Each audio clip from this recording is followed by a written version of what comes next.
Alright guys, we are doing lecture set 39, in which we are going to talk about the human impacts on biodiversity. So your standards here are 5E.3, which deals with how human activities cause habitat depletion, 5E.4, where human activities lead to biodiversity loss through habitat destruction and poaching, and 5E.5, where human activities impact food web sustainability through the introduction of pollutants through bioaccumulation and biomagnification. So at the end of this lecture, you should be able to describe the process of habitat fragmentation and its impact on ecosystem health, explain ways in which poaching can negatively harm the biodiversity of an area, propose ways in which biodiversity can be maintained and replenished, and describe ways in which human actions lead to bioaccumulation and biomagnification. So first of all, let's just look at how humans negatively impact biodiversity. So we do have a positive impact in some ways, but we're going to focus first on those negative ones. Go ahead and get that out of the way. So if you look here on the left side of your screen, you see several human economic activities and how they impact biodiversity. So we're looking at agriculture, forestry, fishing, urbanization, and manufacturing. And you see they all have check boxes based on what kind of impact they have. So habitat alteration, overharvesting, pollution, addition, or climate change.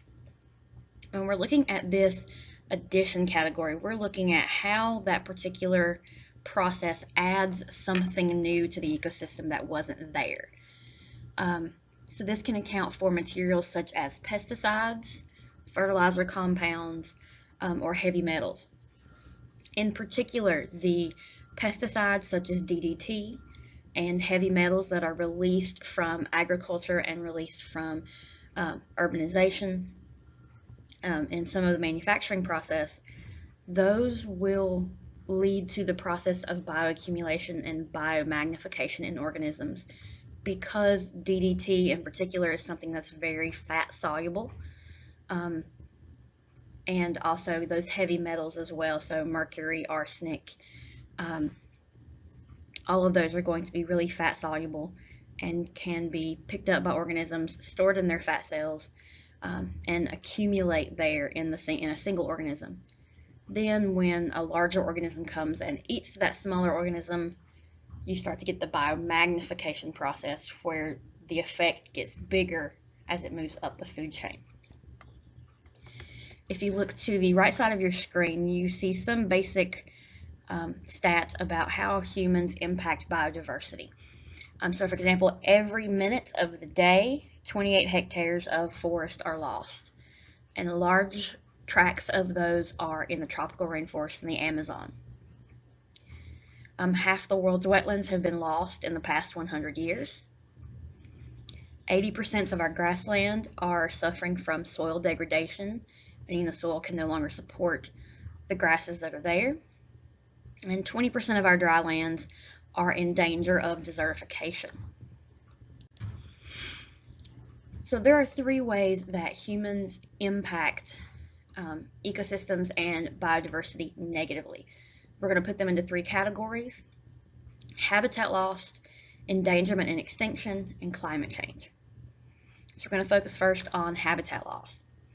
So habitat loss occurs when you have the general degradation or the removal of a particular habitat.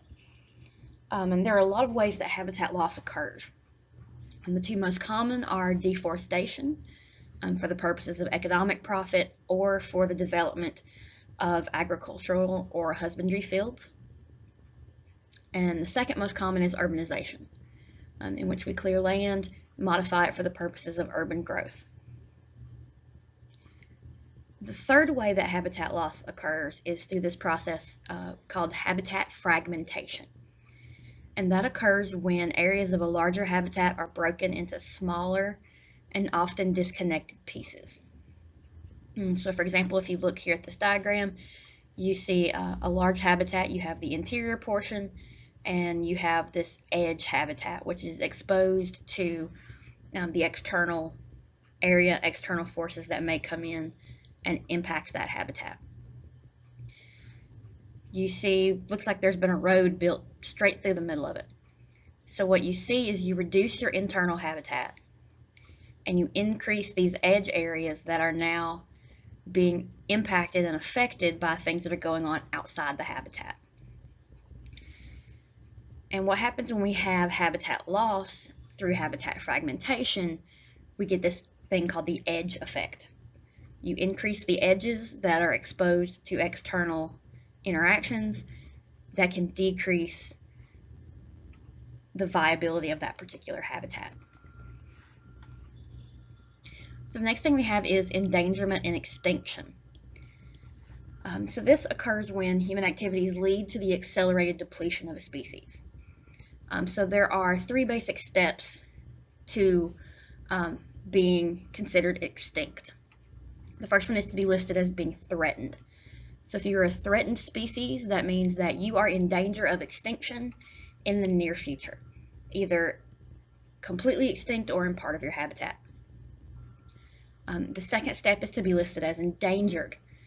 That indicates that you are in immediate danger of extinction through part or all of your habitat. The last thing is to be considered extinct. And there are three categories of extinction. We can talk about local extinction. That means that an organism is absent completely from a particular ecosystem. You can still find it elsewhere, but it's completely absent from that area. You can be functionally extinct. When you're functionally extinct, that means that the organism still exists in that habitat, but their numbers are so low that they cannot serve their purpose or fill their niche in the organism, in the ecosystem. Lastly, you have genetic extinction, and that occurs when there are no more of that species found anywhere in the world. Some organisms can be considered extinct in the wild, which is often denoted as EIW, but can be preserved through captive breeding programs. We're going to come back to this in just a second, but the big way that humans increase the rate of extinction and endangerment is through the activities of sport hunting and poaching. So we're going to talk about those in just a second. The last thing that we have is climate change. So as humans are affecting our global climate, we are losing habitats rapidly because rapid climate change makes it difficult for organisms to adapt because now their climate is moving outside their zones of tolerance. When this happens, organisms really only have two options: migrate or die, because climate change is happening so quickly that there is not enough time to adequately adapt and evolve. And as climate shifts, ecosystem shift and ecosystem transition occurs, which indicates that warmer biomes are moving northward while cooler biomes are disappearing. So let's talk sport hunting and poaching. So these are two of the biggest ways in which humans hasten the extinction of an organism. So let's make a very clear distinction. Sport hunting is the hunting of an organism, most often big game, such as elephants, tigers, lions, giraffes, rhino, with no intent to use any part of the carcass. If you are sport hunting, you pay to go hunt this animal and you kill it, and most of the time it's left there, or its parts are sold off for economic gain.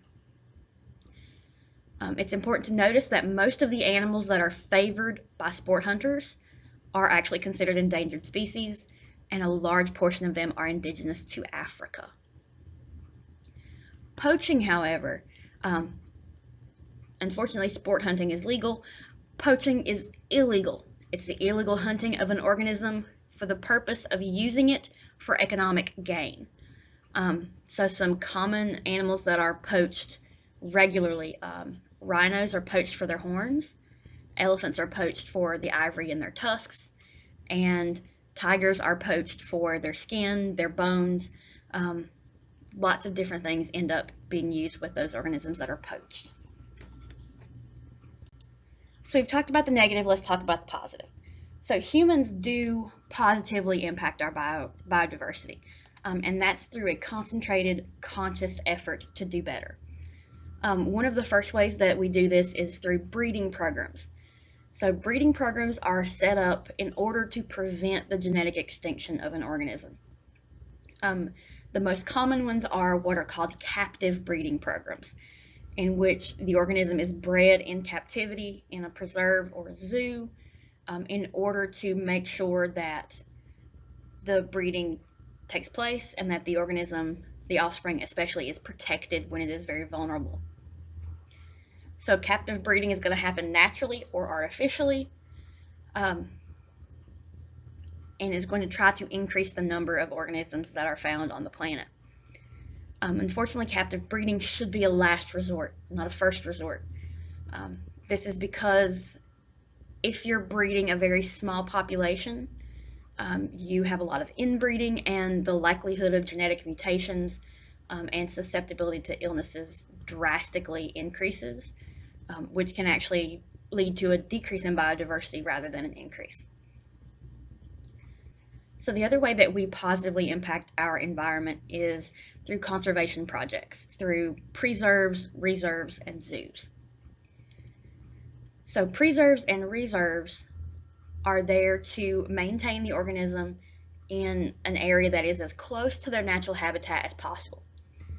So we can fence these, we can keep them as open access.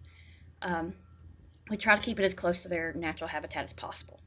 Unfortunately, these two, especially the reserve and the preserve, are often targets of poachers, particularly when they are open access and have very few staff members. Zoos may or may not try to replicate the animal's natural habitat. There are some zoos that are very good, and they seek to give the animal enough space, enough activity, enough interaction, and give them a habitat that's really close to what they're used to. Unfortunately, some are not that good. Animals are placed in cages and tanks that are far too small, and can often lead to emotional or physical distress. Now check through these objectives, make sure that you understand these. In the next lecture set, we will discuss federal and international agreements that seek to protect biodiversity.